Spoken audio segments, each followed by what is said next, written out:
Hey everybody, welcome to Marriage Moment. I'm Jason. This is my wife Renee. We've been married for 32 and a half years. I know she doesn't look that old, but she is. We are not marriage counselors, not marriage experts, but we value marriage very much, and we believe that applying biblical principles really does set you up for success and can give you a happy, healthy, satisfying, really good marriage. And so that's what we want for us. That's what we want for you. So what we're doing currently is going through these two books for women only and for men only. If you would like a set of these, I've got some extras. Drop me an email, put the address right here, and I would love to send those to you. Today, we are looking at chapter 3 of For Men Only. For Men Only. But you read it. It's cheating. This is an interesting one. Yeah. Guys, it's super helpful if we understand some things that are going on here. So the title of the chapter is Open Windows. And the idea is that the analogy that flows through the chapter is that we are to think of the way our brains work kind of like a computer. And just today, we were talking about this a minute ago. Just today, as I was sitting down at my computer, I need a window open. I need either my note typing in thing, or I need my calendar, or I need Google, but I can't deal with all three of them at the same time. And now I've noticed that my computer sends in little reminders when I get a new email, when I get a text, when something's happening, and it just pops in the right-hand side, and it drives me crazy. So I disabled all that stuff, and if I'm gonna get anything done, I have to have one screen open, deal with that. When I'm done with that screen, I'll click it, I'll be done with it, and then I'll move to the next one. Got to do it one at a time. That's just the way guys' brains work. We need to focus on one thing at a time, get it done as best as we can, then move to the next thing. That is not how a woman's brain works. No, in fact, I can't even imagine. You can't imagine just having Like one that. thing in our brain at a time. No. What does it look like for you?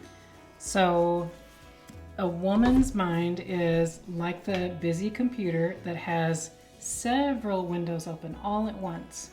It also has pop-ups that are unwanted, uninvited, and that we really have no control over. We can't disable them. And it's exhausting. But it's the way our brain is designed, how God designed us. And I think when you really understand this concept, you have a whole other just deep understanding of why a woman does what they do and why we say things we say and just some of the feelings that we have. You don't think the way we think at all. That can be a problem in a marriage. Yeah. Especially if you're not aware of that, and it kind of manifests itself in different ways. Right. And if you think about just think about a woman, especially a woman who's married with children at home, just in a short span of time, she's cooking dinner and she's already gotten all the groceries for all that and had to think through all of that and making sure the kids are okay and checking in on them, whatever they're doing, letting the dog or the cat out, feeding the dog or the cat, answering the phone, answering a text, all of these things in a short amount of time, multitasking, and our brains are able to do that pretty easily. What's that like? It's exhausting. It doesn't make sense to guys the way you think and causes some problems. And so we need to be aware of that. And one of the fascinating things is in the research that they're doing, they were quoting some neuroscientists who are discovering that there are physical differences in our brains. Yeah. That the way our brains were designed by the designer, created by our creator, they are completely different, which is a whole different conversation in today's modern world with gender identity and choosing all those things. A female brain actually is different than a male brain. Yes. And there's two types of brain material. I didn't understand all the technicalities, but there's two types of brain material. There's gray matter and there's white matter. And each one has a specific purpose. One is not better than the other, they just do different things. Right. A woman has way more white matter than a man has, and a man has way more gray matter than a woman has. It's just physiological. Yeah. It's as if God designed it that way. And those differences are what if we're not careful, can really drive a wedge. So we have to be careful about understanding those differences. Right. So what do we need to understand? Well, I think he gave some really good things, just practical ways that you can understand what this is like for your wife, and then a couple of things that you can do as a man Yeah. to help. The way your brain works and all the things that are popping up all the time where you don't get to choose them, it manifests itself in a relationship in such a way that a man can think, oh my gosh, she's always angry about this, or why are you still holding a grudge over that, or why can't you just get over that? When that's not really the case. It's not that you're holding a grudge. It's not that you can't get over it. It's just that your brain refuses to allow you to shut it off. You can't close the window. Right. And until that window is closed and that's resolved, it's not going away. It's going to pop up even years later. And it might pop up even if it is resolved. It's just something that Yes. happens. You have no control over that. Right. So how does that manifest itself in a relationship? All these windows popping up all the time. Okay, so how this comes out for a woman is, this is why we seem very preoccupied by little things. Like, why can't we just let that go? You're just thinking, because of your brain design, I should be able to just let that go. Yeah. I should not even keep thinking about that. Why are you so worried about that? Why do you keep thinking about that? Just turn it off. Yeah, well, it's not resolved. And a lot of times this could be like a little argument or a little thing that was said that morning before you had to get off to work, and it wasn't taken care of, and now that's going to be in my mind the rest of the day. It's going to pop up when I don't want it But we to. won't think about it again the whole No. day. That's a difference, and that's how it comes out for a woman. This is why, this is a big one, why we seem to have been stewing over something, or we're holding a grudge, we're not forgiving about something, when it really is just, I'm trying to process what it is that happened and get a resolve for this so that I can close that window and move on. Sometimes it needs healing. Sometimes it needs healing from God. Sometimes we need counseling to get through something like that, but it seems like we're holding a grudge when we really just need to process that thing. Yeah, I think it's important to remember, guys, that like a pop-up window or like those alerts that just keep coming in, you didn't choose that. No. You're not going and accessing that file. It just pops up, and you have no control over that. So it's something we have to be aware of. Yeah, and that one, I didn't mention this, but that one also says if I'm feeling overly insecure. It looks that way, but it's from that window needing to be resolved and processed and closed for me. Another one is that why she seems not to trust the man's decision. It may look like that, but it may just be something that we need to resolve. We need to work it out and get done with it so we can close that thing. So it comes out a little bit differently that way. And then the other one was why a woman might be too tired or too upset to be ready to have sex.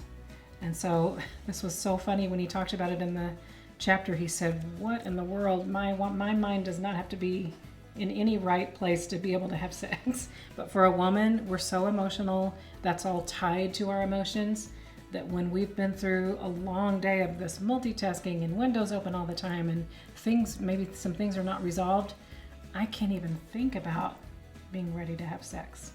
It may come across as I just don't want to, when it's really just that mental exhaustion, emotional exhaustion. Dealing with all the windows that are open all the Yeah. time. Why can't you just turn them off? It's not possible.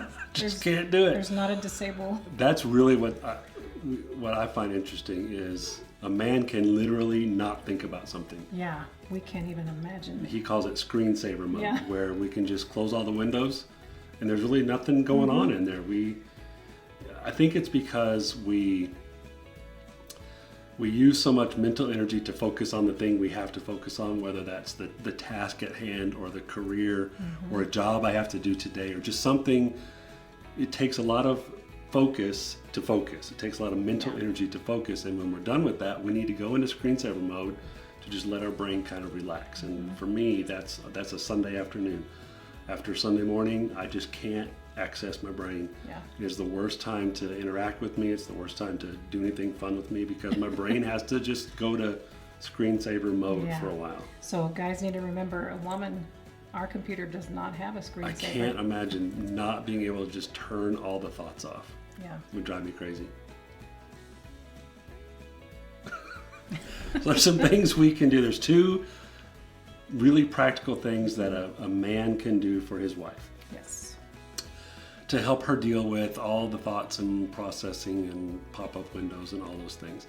And they both involve listening, which is critical. So if you want to help your wife listen and listen to what she's saying, and if that pop-up window has to do with me, if I'm listening to you and whatever it is that is occupying your attention at the moment, then if it's me, if it's something I did or said, or if it's about us, then I need to listen to you and I need to reassure you that everything's going to be okay. I still love you. We're going to make this work together. If I'm listening and this window that is currently open is about someone else, if it's about a kid or a family member or your job or your boss or an employee, then I need to listen and then suggest an action. Not try to fix it, not try to fix you, not try to help you resolve it, but listen and then make a suggestion on, well, here's something you might try. Yeah. And it even gave an example in that one where you've gone on a road trip, you're 4 hours away from home, and the wife starts worrying, I don't know if we closed the garage door. And the guy's thinking, well, why worry about it? We're 4 hours away. We're not turning around. We'll deal with it when we get home. And instead, if you can just think through, listen to how she's feeling, and just think, you realize this is going to bother her the whole trip, and even if she doesn't want it to, and just suggest, hey, what if I call the neighbor and have him go check, make sure it's down? If it's not, go ahead and close it. Then you don't have to worry about that anymore. That's a huge Pretty gift. simple. Yeah. I think my big takeaway from this chapter is that marriage be hard. And I think it's probably really hard to be a woman. True. That understanding brings such a light to just understand, having some empathy on what it must be like to have a mind like ours. We are totally different, man and woman. We think different. And one of the things that human beings do is we fear what's different. And that fear can manifest itself as anger. It can manifest itself as frustration, as just desperation. But fear can drive a big wedge. And so we need to learn to embrace our differences. It is a good thing that you don't think like me. Yeah. It is a good thing that I don't think like you. We are to complement each other. That was God's design from the beginning. So instead of letting our differences, just the fundamental difference of the way our brains are wired, instead of that letting us get angry, instead of that being something that just drives us crazy, it should be something that we understand, and understanding always shines light onto a situation, Right. and then embrace it. It's a good thing. Yeah. I think so. Yeah. I think deep understanding makes fear go away. Yeah. There you are, folks. Marriage be hard. For men only, for women only. If you want one, send me an email. I'd love to give it to you. If you're not a subscriber, please subscribe. We'd love for you to do that. Share this video. That's super helpful too. Thank you for taking the time to watch this. I hope you can understand all the stuff going on in there, and I hope that helps. Hope you guys have a great day. See you later.